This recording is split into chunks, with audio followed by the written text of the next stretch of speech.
From the golden age of storytelling, welcome to Truth Meets Fiction. And now, our feature presentation. Here's another in NBC's great parade of new shows.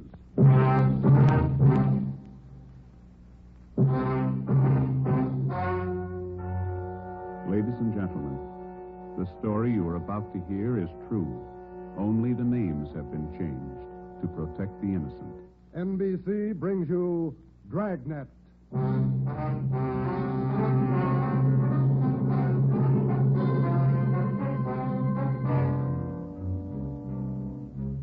You're a detective sergeant.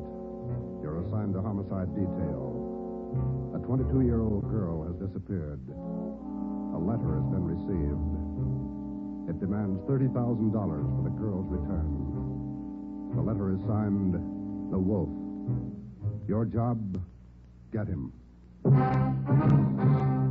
Dragnet, the documented drama of an actual crime, investigated and solved by the men who unrelentingly stand watch on the security of your home, your family, and your life. For the next 30 minutes, in cooperation with the Los Angeles Police Department, you will travel step by step on the side of the law through an actual case, transcribed from official police files. From beginning to end, from crime to punishment, Dragnet is the story of your police force in action.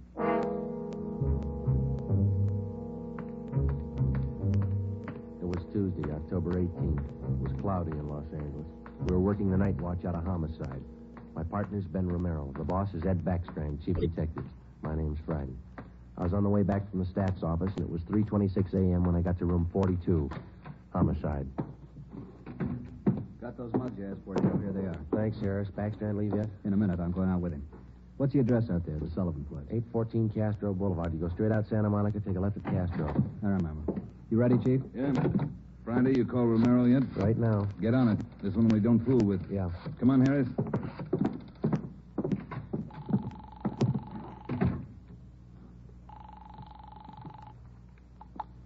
Hello. Sorry to wake you, Ben. This is Joe. How you feeling? Oh, hi, Joe. What time is it? 3:30 a.m. How do you feel? Oh, a lot better. Be back to work tomorrow. You'll be ready in 20 minutes? I'll pick you up. 20 minutes. Okay, what's up? You remember Martin Sullivan, vice president of the Third National Bank? Sullivan? Yeah, what about him? He's got a 22-year-old daughter, or he had one. She's gone.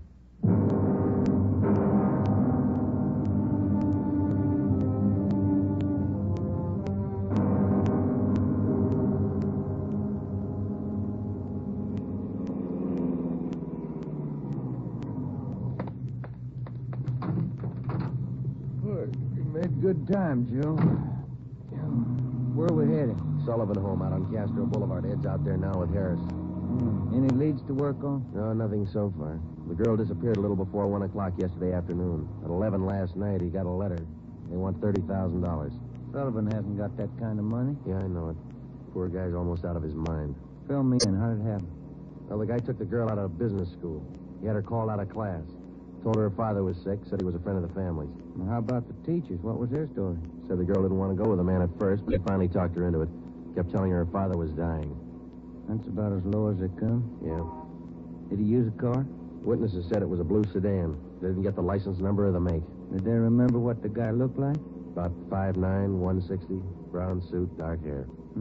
Nothing else? No. Here's a copy of the letter. The usual. Read it. Yeah. I have your daughter, Judy. Get, what's that? $30,000. $30,000 quick if you want her back alive. Don't call police or I'll kill her. Contact you later. Signed, what was it? The Wolf. Oh, Wolf, huh? I could think of a better name. Come on, here we are. Who's got the original note, Joe? Lee Jones down at the crime lab. He's checking it for prints and handwriting. Well, if he was... Oh, hi, Davis. Right on the house, boys. Just waiting for you. Thanks, Dave.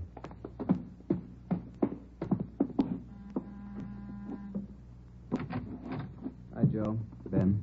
In the living room. Thank you. That's the way I see it, Mr. Sullivan. Now, you understand exactly what you have to do? Yes, I'll do as you say. All right. Here are the two men who'll help you. Sergeant Friday and Sergeant Romero, homicide. Yes, Hi, how do you Mr. do? Sullivan. I do. Mr. Backstrand, Are you sure about all this? He might get frightened. He might do something to Judy. Believe me, Mr. Sullivan, it's the only way. I know how you must feel, but we can't do anything else. Oh, all right. I want to see Mrs. Sullivan first. I'll be ready in a moment. Any developments? Yeah. Come on back in the dining room. There it is on the table. Second note from the guy. Telegram. When'd this come? About half an hour ago. Guy phoned it into Western Union from a public booth. Couldn't trace it. Let's see, Joe. Yeah. Be at Elysian Park, 5 o'clock this morning, near Balkan Drive. Come alone. Bring 30,000. Will return girl. Don't tell cops. Kill her if you do. The Wolf. 4 a.m. now, Skipper. Not much time. I know it. We'll have to do as he says. No other way. Then Sullivan's going out there alone? You're going with him, you and Romero. You'll be hidden out in the trunk of the car. Any plan? Get him. That's all. Ben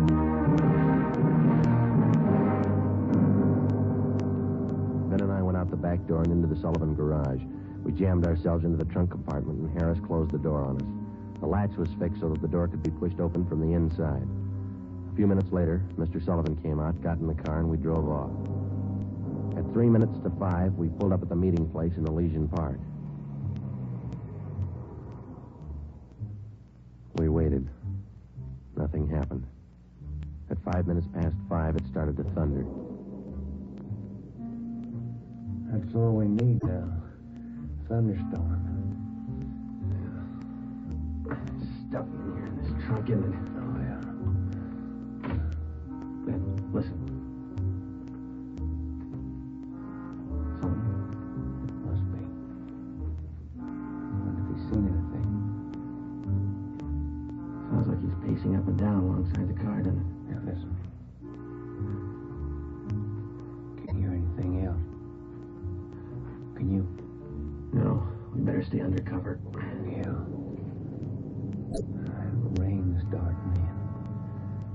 Wonder what happened to the wolf. Cold feet, maybe. Let's wait it out.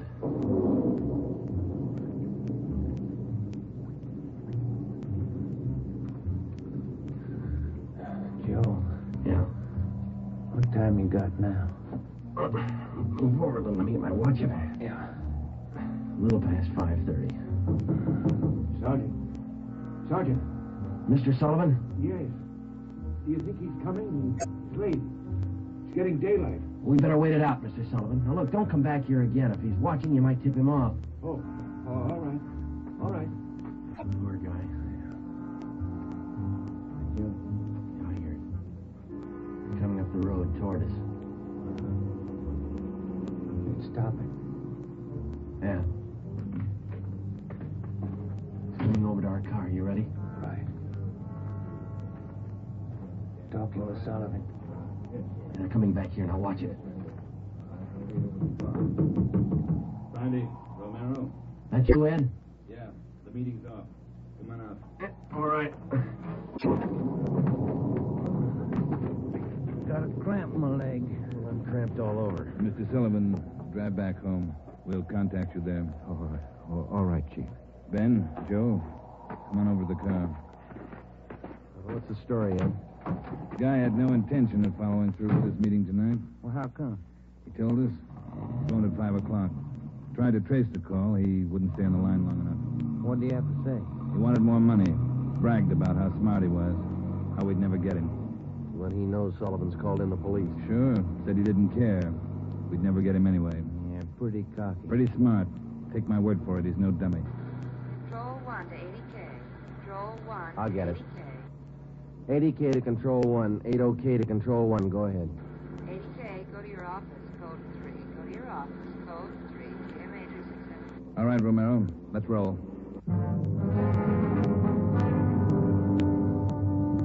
More than 12 hours had passed since word of Judy Sullivan's disappearance had been phoned in a homicide. During that time, an all-points bulletin containing the descriptions of the suspect, his car, and the girl had been sent out on the teletype to law enforcement agencies throughout the area.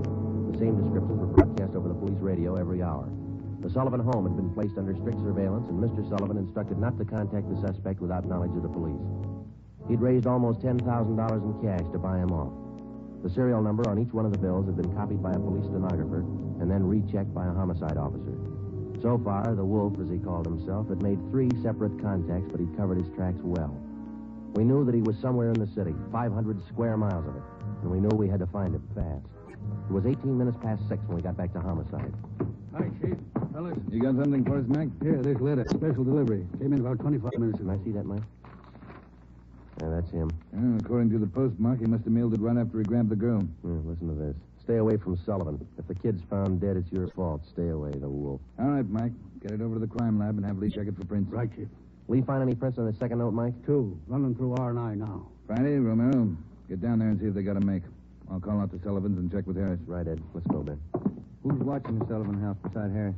Carpenter and Davis. Backstrand's afraid the girl's father will try to make a deal with the guy. Has he tried it yet? No, he hasn't yet. You couldn't blame him if he did. Worried sick. Oh, yeah. Here we are. Hi, fellas. Just coming down to see you. You got something, Larry? Those 2 prints Lee Jones lifted off that letter got a make on them from the single print file. Good, Larry. Let's see, huh? There it is. Pull the whole package on him. Donald Alfred Kiefer. Looks like a real bad one, doesn't he?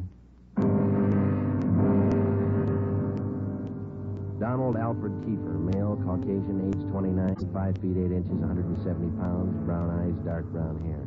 He had 1 previous arrest for forgery in Los Angeles 10 months before. Kiefer's occupation at the time of his arrest was listed as bank clerk at the Third National Bank. Ben went back into the files and pulled the crime report. Then we called Ed Backstrand. There's the answer, Skipper. At the time Kiefer pulled that forgery job at the bank, Mr. Sullivan was one of the vice presidents. Go on. Sullivan was the one who preferred charges against Kiefer and saw that he was prosecuted. Where's this Kiefer now? Let me see. He was placed on probation, and on May 16th this year, he returned to his home in Omaha, Nebraska. That's 1380 Mackinac Avenue. All right, Romero. Get Omaha on the phone and have them check out Kiefer. Right, Skipper? Friday, take Kiefer's package and this note down to Don Myers. Have him check the handwriting. And get over to the crime lab and see what Jones lifted off that last letter we got. All right, Ed. The faster we work, the faster we'll put this guy behind bars. Now move.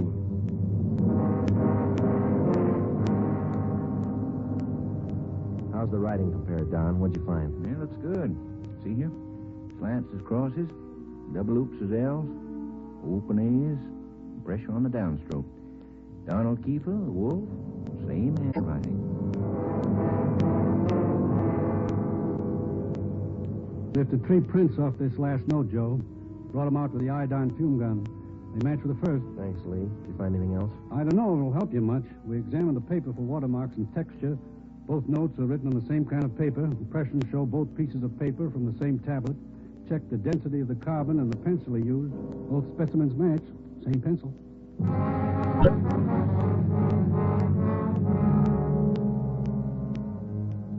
By mid-afternoon, Donald Kiefer's description had been broadcast throughout the area. Bulletins were dispatched to all departments, and an APB was teletyped to the entire state. Men were stationed at every post office in the city to watch for notes that might come through the mail. The bus depots, railroad terminals, the airports, and all the main roads leading out of the city were under strict surveillance. The entire Los Angeles area was broken down into single square-mile districts, and a house-to-house canvass was started. A squad of men were assigned to cover each square mile. Outlying towns and cities were requested to do the same. By 5 o'clock that afternoon, the greatest Dragnet operation in the history of the city was underway. We were sure Donald Kiefer was somewhere inside. At 12 minutes past 5, Ben got the call back from the Omaha police. Yeah, I got it. 6 X-ray 419. Nebraska plate, right. Well, thank you a lot. Yeah, bye. They had a make on the car. Lots more. The Omaha cops are looking for Kiefer, too. Want him for a robbery there 2 months ago. Yeah? In that robbery, he used a stolen 1939 blue sedan. Nebraska license plate, 6 X-ray 419. How about his family and his friends back there? They all been checked? Yeah, they said Kiefer left Omaha about 6 weeks ago. Didn't know where he was heading. Well, get that car description to communications, huh? APB, teletype, and broadcast. I'll tell Ed. Yeah, right, Joe. Right in, Romero. Yeah, Ed. What are you tied up with? We just got a call from Omaha. A make on Kiefer in the car. Give it to me. You two get out to the Sullivan house fast as you can. See Harris. What's happened, Skipper? Martin Sullivan's disappeared.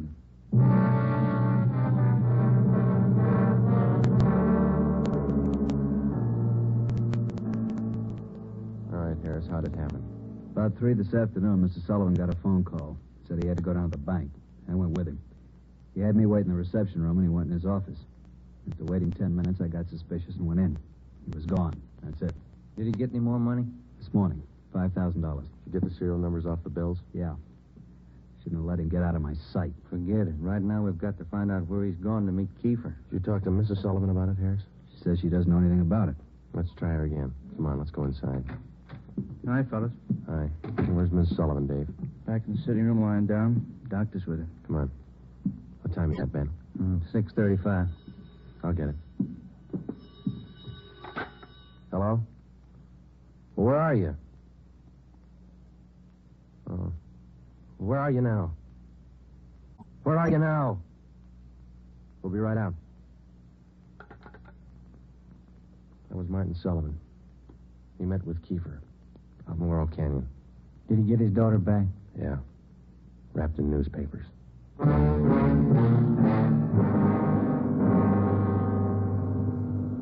All cars in the area were notified that a contact had been made with Kiefer. We got in the car and drove out to Laurel Canyon. The entire area had been blocked off. We found Martin Sullivan standing in the middle of the road at the end of East Winding Way. 500 feet down the hill was a private residence where Sullivan had telephoned us. It was the only building in the immediate vicinity. A few yards beyond the point where East Winding Way ended, back in a clump of tall grass, we found the body of Martin Sullivan's daughter. We notified the crime lab, Chief Backstrand in the coroner. Despite a severe state of emotional shock, Martin Sullivan tried to tell us the story. He said Judy was all right. I believed him. I wanted her back. Judy. I tricked the officer, the one watching me. He said, come along, no police. Did you see his car, Mr. Sullivan? I wanted her back. I wanted Judy back. I did as he said. I drove here at 6 o'clock and I waited. I put the money in the front seat like he said. Did he get the money, Mr. Sullivan? And I got out. I left parking lights on. I stood up there by the end of the road, waiting. Mr. Sullivan? And he drove up. He took the money. Then he came up to me. He had a gun. I wanted Judy back. He had a gun. Did you see his car?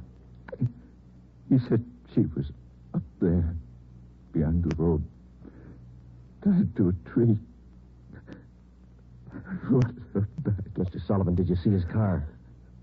I went to look for Judy. He drove away. She wasn't there. By the tree. Couldn't find her. On the way back,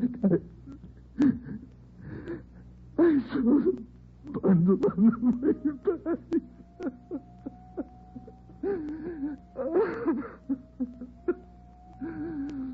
Let me find it. Judy. Let me find it.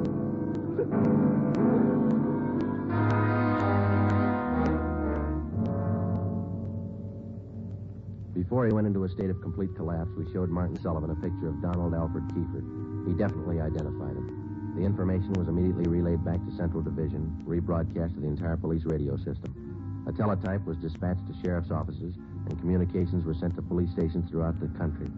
The house-to-house search throughout the entire city intensified. The dragnet in which we hoped to trap Donald Kiefer was drawing slowly inward. It was 12 midnight. Next Street, Sullivan girl murder. Next Street, read all about it. Citizens join search for killer. Friday, did the papers get a list of the numbers on that ransom money? Yeah, got them in the final night edition. 2.5 pages of serial numbers. Gave it a big spread. Look at these pictures of Kiefer here, all over the front page. The more the better, Romero. I hope this town never forgets that face. Good reminder. You don't make deals with killers. Hi, fellas. Come on over. Find anything yet, Lee? Just checking over these towels here. Found them wrapped around the girl's body, inside the papers. Funny thing about those papers, What's that, Lee? they're all yesterday's. Every story about the girl's disappearance has been clipped out. Maybe the guy's making up a scrapbook. How about the towels, Jones? Any laundry marks? Not a one so far, Ed. Every one of them was clipped off. Pretty smart. The morgue post the body in? They're doing it now. Nasty one. Yeah. Did you get any footprints or tire marks out where they found the body? Lots of them, all cast. Bossy and Taylor are checking them now. One thing... What is it, Jones? I don't know. Under the seam here. This towel. Wait a minute. Joe, that pair of snippers there. Yeah. Here you are. Thanks. That's back under the seam. There. That's one tag he missed. Any markings, Lee? Yeah. Greenway Apartments, Los Angeles.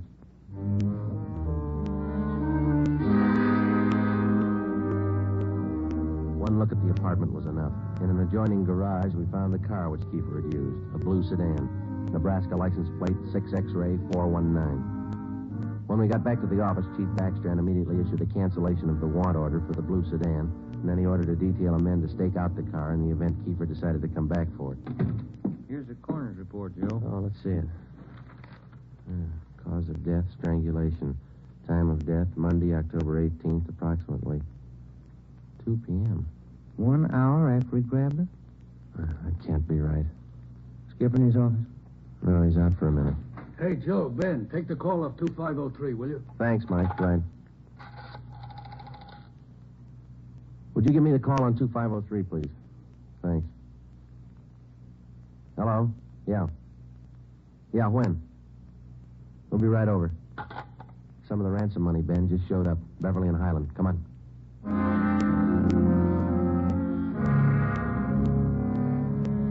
The man's name was Ralph Donahue. He operated the used car lot on the corner of Beverly and Highland. He told us that early that morning he sold a dark blue late model coupe to a man who gave his name as Fred Sims. The man paid for the car in cash. Donahue told us that he checked the serial numbers on the bills after the man had driven away.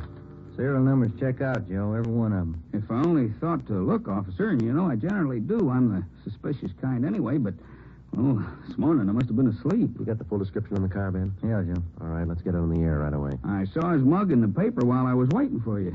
Too late. Sorry. Yeah, thanks.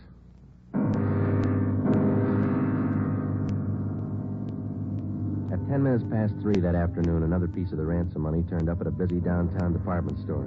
The clerk was unable to remember who gave her the bill. The detail throughout the general downtown area was strengthened. The house-to-house search of the entire city for Judy Sullivan's murderer went on. The afternoon dragged into the early evening. At 20 minutes to 7, Ben and I had a hamburger and a cup of coffee in the drugstore at East Broadway and 3rd. And then we got back in the car, checked with communications, and started cruising the neighborhood again. At 9 minutes to 8, a man answering the description of Donald Kiefer was seen crossing Sunset Boulevard just below Highland. 7 minutes later, the same man was reported near the intersection of Hollywood Boulevard and Las Palmas. Communications relayed the information. At 21 minutes past 8, our car, 80K, along with a dozen others, were concentrated in the Hollywood Boulevard area from Gower Street to La Brea, Franklin Avenue to Santa Monica Boulevard. At 24 minutes past 8, another piece of the ransom money was passed at a cigar store on the corner of Hollywood Boulevard and Hawthorne Street. The number of men and radio cars in the area was redoubled. Plainclothes officers were stationed at every intersection to keep an eye on pedestrian traffic. At 18 minutes to 9, the dark blue coupe which Kiefer had bought that morning was spotted parked in an alley just below Hollywood Boulevard and Cahuenga. We called Ed Backstrand. City Hall. 2503. 2503. Chief of Detectives Office, Hannah. This is Friday, Mike. Chief there? Yeah, wait a minute. Just going out the door. Ed, it's for you. Backstrand? Friday, Ed. Just spotted Kiefer's car, the one he bought this morning, parked in an alley off Cahuenga. Harris and I are on our way up there now. We'll take care of the car. You take care of this call. Just came in. What do you got? The theater on the corner of Hollywood Boulevard and Fairview. The girl in the box office just took in a $10 ransom bill. Yeah? She got a good look at the man who passed the bill. She says it's Kiefer.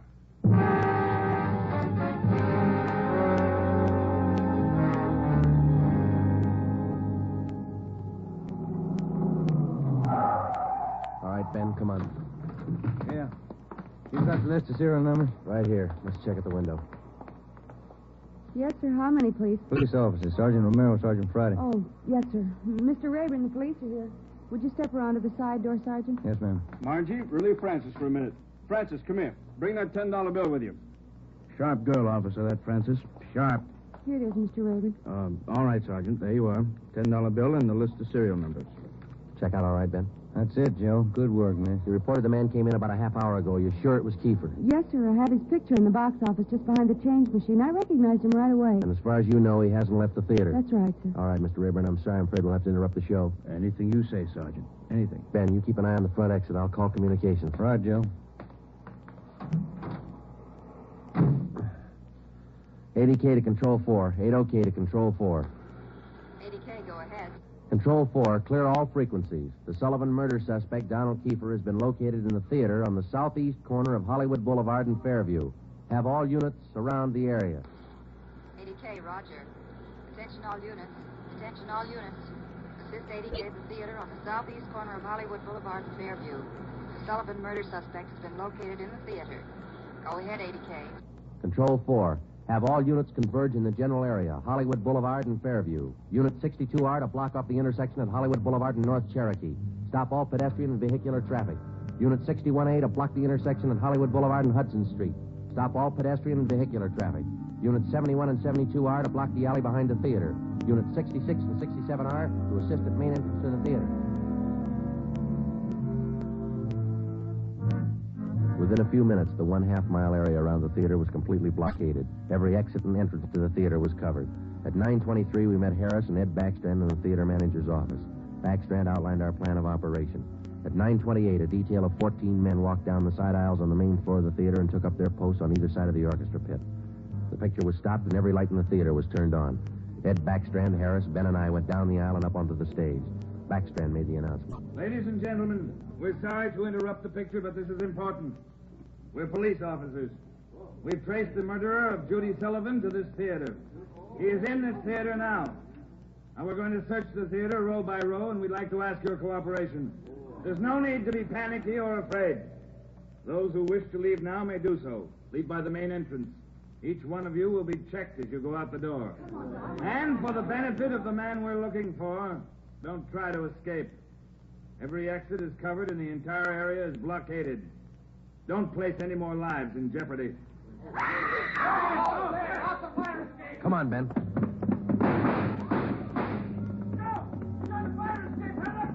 Backstage, Joe. We can make it from there. All right, let's go.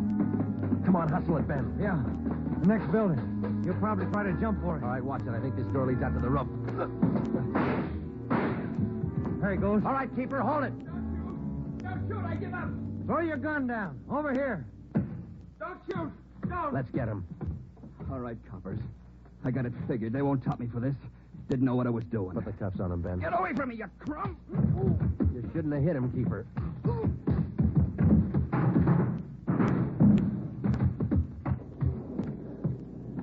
All right, Ben. Try the cuffs now. Yeah. Come on, let's get him in out of the rain. What's the hurry? Why spoil a good rain?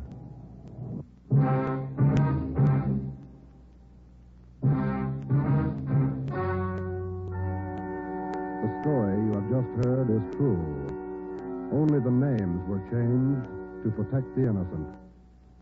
Donald Alfred Kiefer was tried and convicted of murder in the first degree.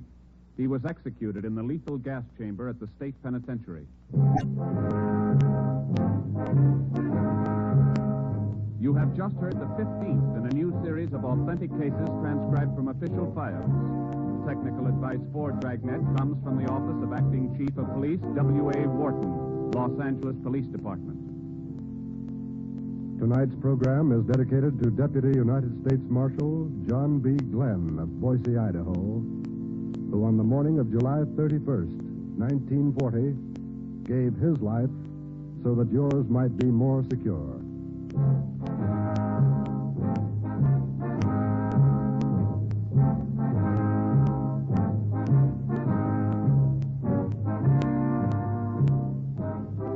Dragnet came to you from Los Angeles. Theater Guild on the Air returns tomorrow night on NBC.